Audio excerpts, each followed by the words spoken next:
প্রশাসনিক আচরণে এক নতুন বার্তা দিচ্ছেন প্রধানমন্ত্রী তারেক রহমান। সরকারি গাড়ি ও দীর্ঘ প্রোটোকল বহর এড়িয়ে ব্যক্তিগত গাড়িতে চলাচল, গাড়ি বহর কমিয়ে আনা, ভিআইপি চলাচলজনিত জনদুর্ভোগ কমানোর নির্দেশ। প্রধানমন্ত্রীর গাড়ি বহরের সংখ্যা 13-14টি থেকে কমিয়ে আনা হয়েছে মাত্র 4টিতে। এটি কেবল ব্যয় সাশ্রয়ের উদ্যোগ নয়, বরং রাজধানীতে ভিআইপি চলাচলের কারণে সৃষ্ট যানজট ও সাধারণ মানুষের ভোগান্তি কমানোর একটি বাস্তবধর্মী পদক্ষেপ। রাজধানীতে প্রধানমন্ত্রীর যাত্রাপথে সড়কের দুপাশে সারিবদ্ধ পুলিশ মোতায়েনের দীর্ঘদিনের প্রচলিত নিয়ম বন্ধের নির্দেশ দেওয়া হয়েছে।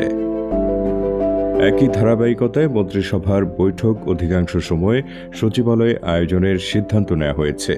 এতদিন প্রধানমন্ত্রীর কার্যালয়ে বৈঠক হলে সচিবালয় থেকে মন্ত্রীদের যাতায়াতে ভিআইপি চলাচলজনিত যানজট সৃষ্টি হতো।